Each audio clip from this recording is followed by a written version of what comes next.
Oh my goodness, y'all. Did y'all like that?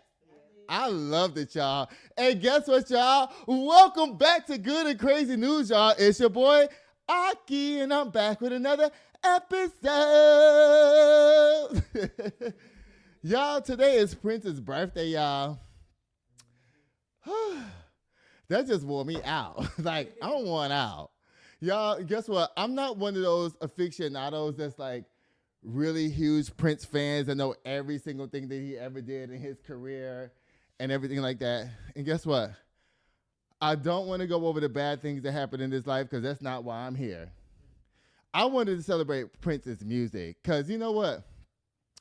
Over the years, they always compare this man to Michael Jackson and Prince, Michael Jackson and Prince, Michael Jackson and Prince. Yeah. My mom's like, yeah, they've been going on for years. Michael Jackson and Prince, Michael Jackson and Prince. Y'all, I'm gonna tell y'all something. I must have been like 4 or 5 years old when I saw this album cover at my auntie's house. And I had never heard of Prince. I had never heard none of his music before.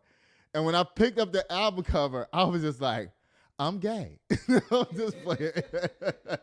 Nah, that wasn't my first thought. My first thought was, what a pretty man. Like, he's pretty as hell. And I was like, what a pretty man. And then we put the album on, and the first song I ever heard was I Want to Be Your Lover.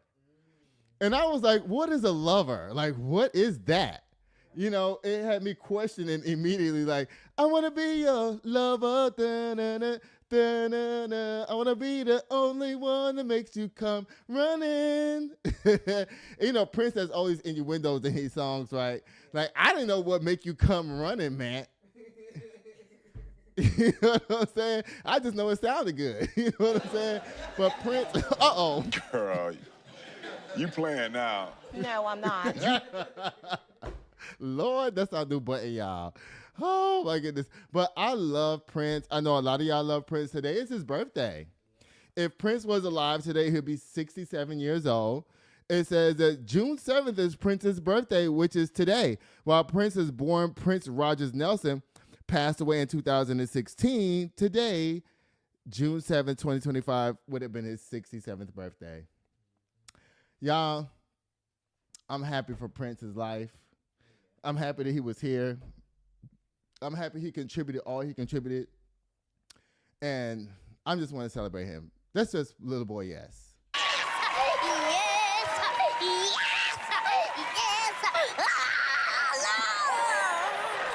Like I said, I'm not going to be here to criticize him or whatever. We know he died of a drug overdose. I'm going to leave it at that. Y'all want to jump in the comments and say whatever y'all want to say about Prince. That's amazing, whatever y'all want to say.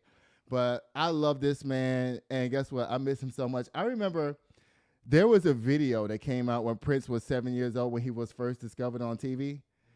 I think a crime had happened in his neighborhood. I think he's from Philadelphia. A crime had happened in his neighborhood, and the news reporters were down there, and they interviewed Little Prince. He was like 7 years old. He was like, yeah, you know what I'm saying? I seen what happened and blah, blah, blah, blah, blah, blah, blah. That was the first time he was ever on camera. And I think that like lit a bug in him. You know, he was already a talented musician. You know, he did everything. He played all his, when you listen to Prince music, he played every single instrument. And the industry did him so bad to the point where he called himself, not even calling himself Prince no more. He changed his name into a symbol. Do you know that? He changed his name into a symbol. And he was like, the industry is doing him dirty. But guess what? He still went out and did his thing. Everybody loved Prince. Prince would be somewhere in London. Let's just use London, for instance. And he would just come out. This is before cell phones and before everything like that. And Prince would say, I'm doing a concert tonight. And people would be like, oh my God. Just like, no matter where he went, like Prince would just show up and do a concert like at random. Like, what? So, you know, people love that about him. You know, he had a lot of hip problems because, you know, his biggest mentor was James Brown. I don't know if you know that. One of his biggest mentors was James Brown. So he was always doing the splits and stuff like that. And they heard that, you know, he had hip problems because of that. And that's part of the reason why he got on those drugs was because of the injury that he had from doing all those splits and trying to emulate, you know, the late and great James Brown. But Prince, man, you know what? Oh my God. You know, you never get a slam on Good and Crazy News. We love you tremendously, Prince, and you will never fall out of our memory at all, ever. Okay?